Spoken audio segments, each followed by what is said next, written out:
we have a big disconnect right now between what our sellers are wanting to sell for versus what our buyers are wanting to buy for. We're going to talk about that today in the real estate backstory. My name is Alan Richardson. I'm the managing broker here at Maximum One Realtor Partners. My name's Ming Richardson.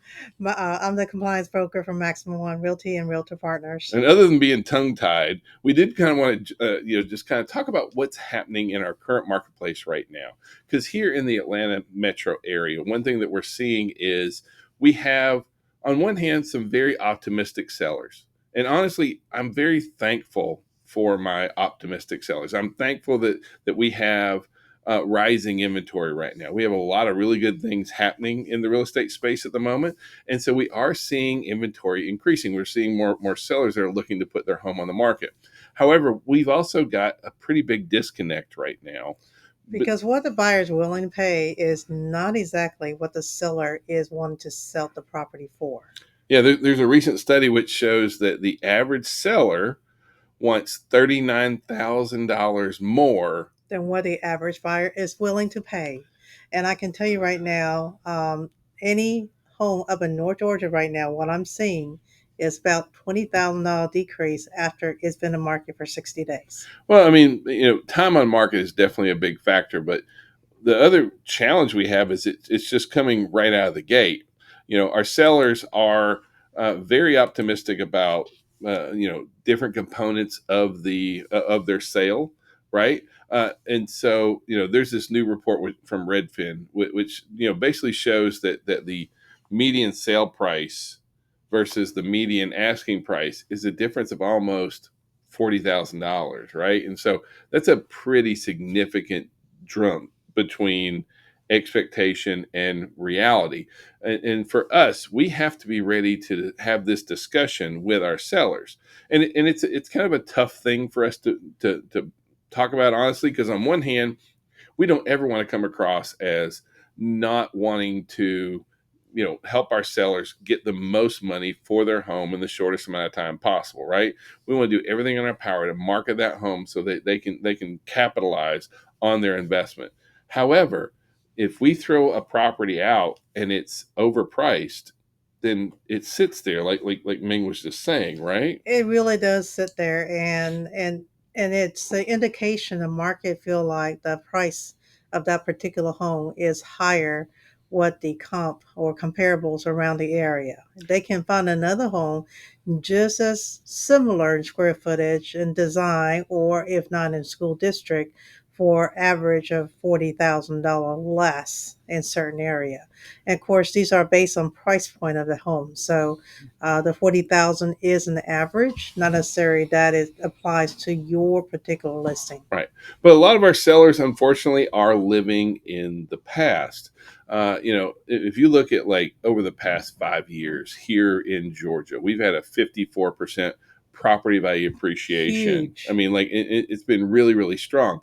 However, right now, we're seeing property appreciation in Georgia is probably around 2.5%, If not in some way area. significantly less. I mean, and don't get me wrong, it's still a positive sales growth, right? We're still seeing positive value appreciation for our sellers. What we're not seeing are those double digit jumps and those big moves in property values.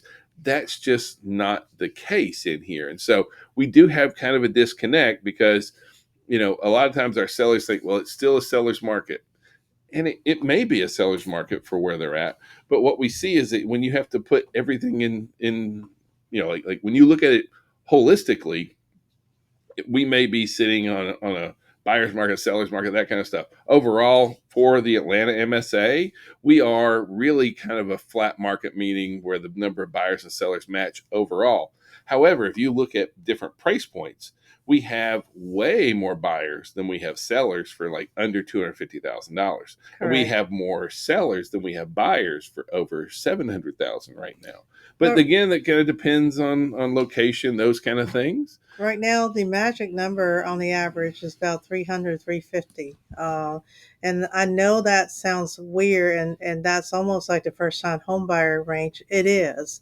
Anything, what I'm seeing here down South Atlanta, 350 it becomes a very even market at this point. It just depends on, once again, it's about the property condition and where it's located at and the square footage. Well, and what we're going to strongly encourage you to do is to let your numbers do the talking. Correct. Don't pull a comparative market analysis from 2 years ago kind of thing. You want to make Right. sure that you're showing exactly what buyers are willing to pay for comparable homes Hmm. in this market right this minute. One number that we do want to share with you is that 80%, there's a study by the National Association of Realtors, 81% of our sellers feel that they're going to get full price or asking on their home. And unfortunately, we're not seeing that happen in a reality. Now, if you price your home right, Correct. 100%, like if you'll price your home right. But what we don't see is, I'm going to try this price. I'm going to throw this out there. We're just going to try this right here. Those homes aren't selling. And the challenge for us is when they overprice their home and you decide that you agree that you're going to list it for them at that price, they blame who? You, the real estate agent. So when you have a consultation with a seller, please be very clear what you, in your professional opinion, the property will go for. If the seller disagree, let them know, if we put this on the market in 2 weeks and nobody's coming to see the property, or we have lots of activity but no offer, it is an indication that the buyer feel like the property is listed too high. Yeah. It is unaffordable. Well, and when you start looking at some of the other data points that we want to talk about, and that is, like in March this year, 23% of all listings had a price reduction. In Hmm. April, it was even higher. It was 24% of all the listings had a price reduction.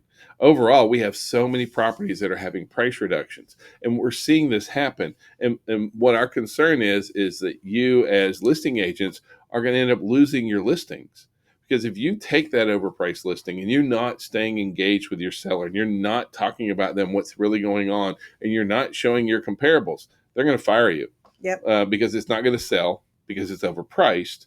And so it is kind of a tricky thing to kind of be looking at, right? And so when we price our properties correctly, they move very, very fast. But if they aren't willing to move their that price to where it's a number that a buyer's willing to pay for, as well as looking at that, uh, you know, that's the big deal here. Um, you know, One other thing that we have is that the longer a property sits on the market, it's not just price, right? Because when that property sits on the market, like Ming said, maybe they are taking a $20,000 price reduction, but now it's not just a $20,000 price reduction. Now It's it's, what's wrong with the property? well, now let's go ahead and we're going to have to do these repairs that maybe we weren't planning on doing, or maybe we're going to pay down some of their Closing costs. yeah, closing costs, or maybe we're going to buy down their rate, or maybe we're going to throw in a home warranty. When you start adding all those things up, if you would have just listed the property correctly from the very beginning, most sellers actually net out more when they Correct. start off right, and that's a tough thing to really talk about. Um, Here in Atlanta, like I said, we're running a pretty significant gap in pricing right there.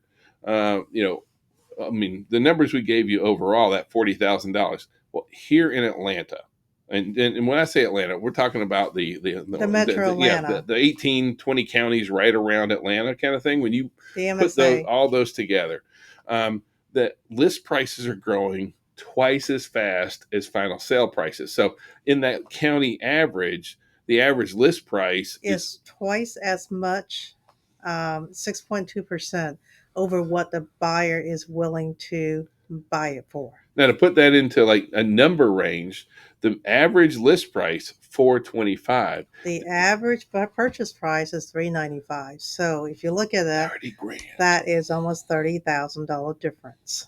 And so when most of our buyers are buying at 395 and most of our sellers are listing at 425, and when you put that home out there at 425 and then they're like, Why haven't you sold my home? What did you do wrong? Why aren't you marketing my home? And they start hitting you like that. Like they will blame you like are you doing an open house? Are you doing this? Are you putting it on the, Are are you you marketing marketing it on enough? Zillow? Is it going to be on here? And they start talking to you about all these things like we aren't doing what we need to be doing.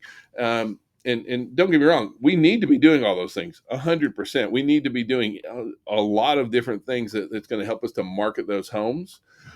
But at the end of the day, it's really hard to hold an open house for an overpriced listing that no one wants to come to. It's really hard to spend money on marketing a home that's overpriced. And Yeah. and so I know that a lot of our sellers will be like, well, that's what it's worth it to me.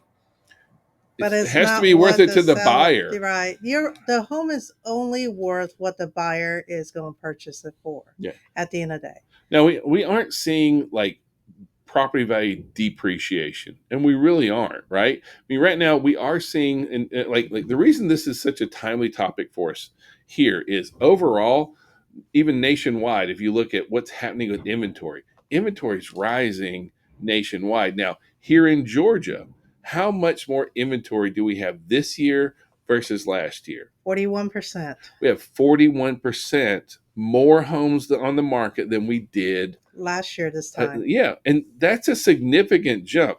Look, residential real estate is heavily based on supply versus demand. Correct. But now some folks will be like, well, with a 41% jump in inventory, surely we're going to see prices drop. At some point, yes, that could come into play. But when you really look at where's our inventory now compared to where it was, say, COVID, Pre-pandemic. yeah, Right. pre-pandemic, and if you look at our inventory level now compared to pre-pandemic, We're still 15% short. well, yeah, we're still down 15% now.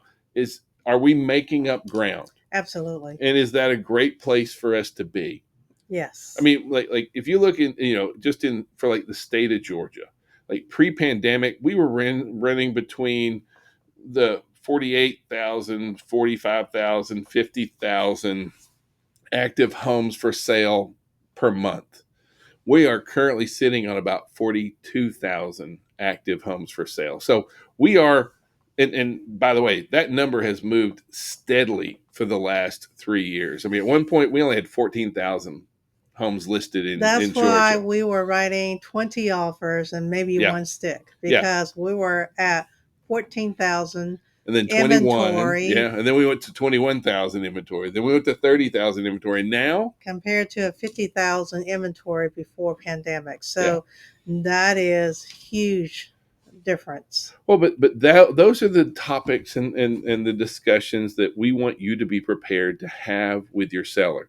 Again, we don't ever want to have a like we're not trying to undervalue We're our not. clients, but if you don't let them understand what a buyer is willing to pay for a home in their neighborhood, in this market, with what's currently going on, and they just throw this pie in the sky number out there, because sometimes our sellers will have very wide ranging ideas for a price that has nothing to do with what a buyer is willing to To pay pay. for it. We've had folks say, well, it's tax value. Tax value doesn't matter. That's just what a tax appraiser did. Or I need to net this much money. Well, no one cares how much you need to net. And I put this much money in. Again, none of those are going to dictate the sale price of the home. It has to Well, be what a buyer is willing to pay correct. for in this market. And so we look at that by looking at comparable. So please use your comparable market analysis, your equity assessments,